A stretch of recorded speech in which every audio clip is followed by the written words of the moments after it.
Hey guys, and welcome to another item shop update. As always, we still have right here the Street Serpent pack. However, we have one of our all-time favorites back from season 10 with her pretty cool backbling, the harvesting tools, and yes, Cozy is also available at the moment with a backbling that just makes sense. And here's the male version with its own unique backbling and the glider to go along with these skins.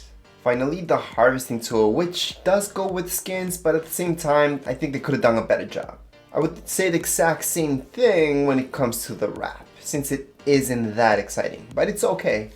Moving on to this outfit, introduced in Chapter 2, Season 3, with its awesome backbling and its pretty cool harvesting tool, plus the female version with the perfect backbling. Now, this harvesting tool is pretty unique. Airhead is also available at the moment, introduced in Season 9.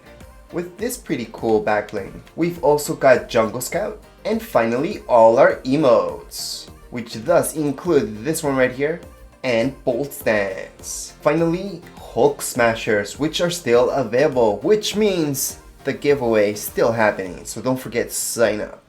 Anyways, that would be it for this item shop update. If you guys have any questions, comments, you guys can write down here in the comments area. Don't forget to subscribe and rate. Thank you.